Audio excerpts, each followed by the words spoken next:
Right, comrades, our new program is very simple. Catch and release. Catch and release. Catch and release. It's very simple and straightforward. What it means is some of you are going to be caught, but you're going to be released. Caught and release. It's very simple and straightforward. And I'm sure you know why we're doing this, because my streets are pisa.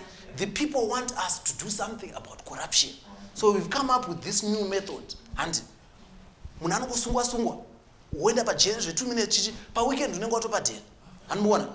But how we are going to achieve this? Mapepa ndakupaya. You write your names on that in green. We put them in this hat, and then now look away. Then to long. Skanyura master.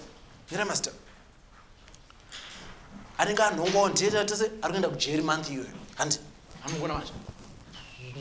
Varimona ndakatasa side. Anzitoza zvikuita. First person to go to jail, muna pastor. Started do. Then I said, Dok Farisa Geo. Mag Farisa.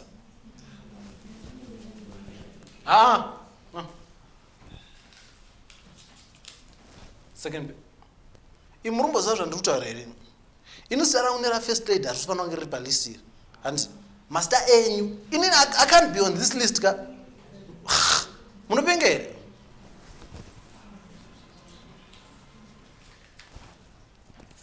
Right. Joram, ndiorenda ujeri. Aiwa, it's non-negotiable. Zvataurwa neOracle. Oracle.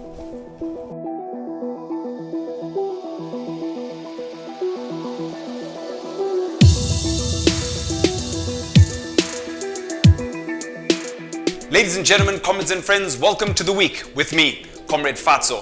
And it's been a crazy week where we heard the new currency looks like the old one, MDC and ZANU PF came together, and we found out that Masvingo has an airport. But first, the new Zim Dollar.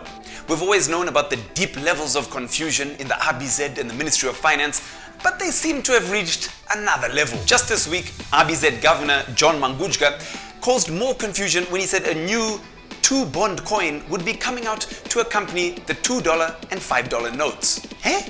So is it a new currency or just the same old bond notes? Here at The Week, we can exclusively reveal to you what the new Zim Dollar will look like. As you can see, the main feature is a winding fuel queue, currently Zimbabwe's most popular tourist destination. Besides that, we have the iconic balancing cops. They are balancing on top of 2 vendors they have just arrested. And if you look carefully, you will see tuck shops with no Zesa in the background. So many of the lovely sights to see in Zimbabwe. Here, you will see the word bond rubbed out because we are ecologically friendly and believe in recycling. Once upon a time, it may have been a bond note, but now it is a born-again Zim Dollar. There is the inscription, the bearer promises to only use this in Zimbabwe, otherwise you will get laughed at. The note also has the innovative add zeros here sign. Maybe in case you need to add multiple zeros due to the inevitable inflation. In Sakunda we trust because obvious. And it's signed by our governor with love. Zimbabwe is on the rise. ZANU PF and MDC have finally come together in a 5-star hotel in Victoria Falls. Zimbos went ballistic after hearing about the cost of the parliamentary pre-budget seminar held at the luxury Elephant Hills Resort, which is alleged to have gobbled over $5 million. Did the MDC boycott it? No, of course not. They were per diems. Maybe that's how we can get MDC and ZANU to form a GNU. We tell them that they can run the government from Elephant Hills. This is all happening against the backdrop of Mthuli Ncube's so-called Austerity for Prosperity program, when doctors and civil servants are on strike, when we're expected to have a 5.5 billion deficit in our budget. So how do we fix the economy, comrades? We send 300 MPs off to Vic Falls for a 4-day conference where the cheapest room at Elephant Hills costs $250. Do inoinzi austerity. And if going to stay in a nice hotel and seeing the Victoria Falls doesn't convince you as an MP, then maybe you're won over by John Mangudjka's promise to buy luxury vehicles for all MPs. That's allegedly gonna cost another just Just 16 million US dollars. I mean, what's 16 million between friends, eh? Ncube defended the reasoning for going to Vic Falls, saying, "What we typically do is find a venue where we think MPs will not be distracted. We want them to concentrate and focus for 4 days." And our MPs definitely weren't distracted. They focused on the smoke that thunders to get a better understanding of how many Zimbabweans cook on wood because they cannot afford gas.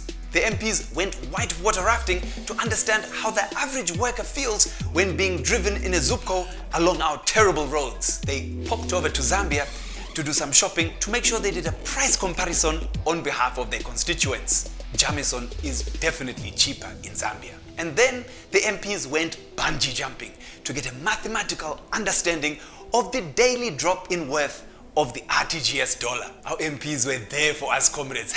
They are so selfless. Talking about selfless, our quote from the conference has to be from MDC spokesperson Daniel Molokele, who denied that the event was an extravagant waste of money. We understand we are under austerity measures, but it is also important for the parliamentarians to familiarize themselves with other places, the local leadership, local business, hotels, transport. The sex workers as well benefit from this, so I personally appreciate coming here. I mean, you have to give it to the comrade for honesty. Finally, a politician who speaks the truth. At least we know the real name of the policy is austerity for promiscuity. Nothing brings political parties together like per diems, room service, and commercial sex workers. Kuronga chete. Panong. Ndabvuma. Wazvona ka? Ndabvuma. Hatoronga. Resort Town. Mapopoma. Ku Vic Falls. Tinenge tichikutaurira ipa mchingowawata change. Aiwa change kubva nhasi ndakusa. Per diem. Kupiwa uri musvo. Envelope. Wakadaro inotenga. Ndo patinge tichikutaurira ipa tima mudi kuona. Aiwa ndakuona. Kuona. Big badge.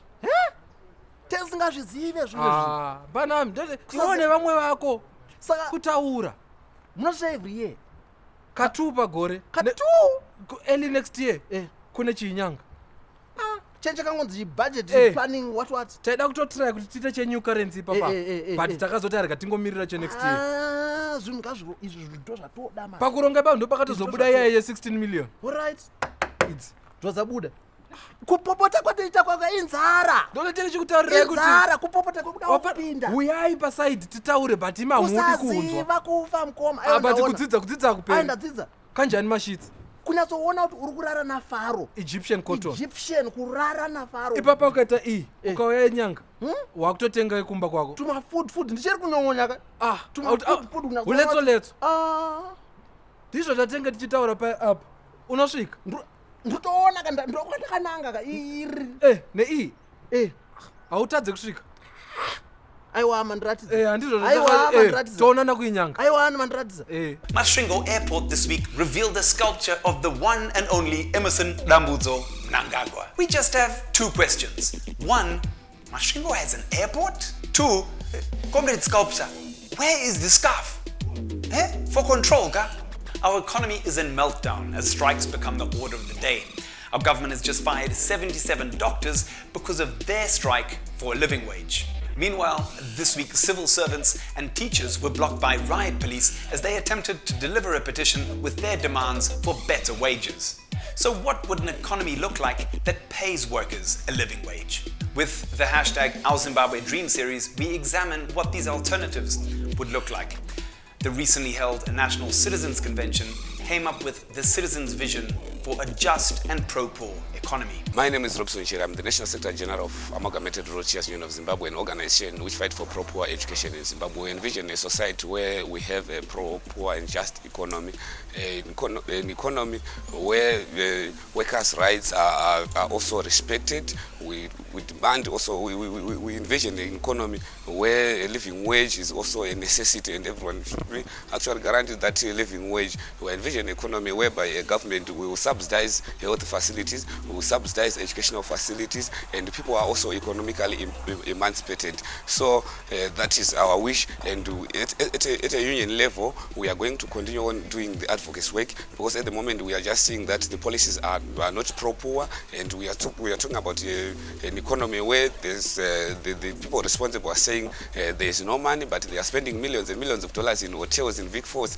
debating about a budget. Something that can be done, that can be subsidized, and people can prefer to do things in a cheaper way. We are talking about an economy where we've got the president chartering a plane only to transport him from Gweru to Blawayo, yet the president can even use road. So all those things, we are saying, whenever the nation is planning, those people who are responsible for planning, they should take into consideration that the citizens, the ordinary citizens, we cannot have an economy that whereby 90% of the people are incapacitated, but we have resources, abundant resources. But I think our government must shift focus and move on to pro-poor policies. We promise to keep bringing you inspiring alternative visions. Our very own King Condor has got some news for us. Yes. 27 December, one-man show, Reps Theatre. Tickets available at Motor Republic. Come get yours now. Yeah. So anyway, the producer of the week and the guy who makes you laugh with the weekly skits is having a one-man show in December. Inunzi Conspiracy Theories. Get your tickets now. He's already giving me one for free. I hope. Thanks for joining us on the week. Follow Magamba TV on social media. I've been Comrade Fatso. You have been the people. This has been the week. Thank you. Foot man.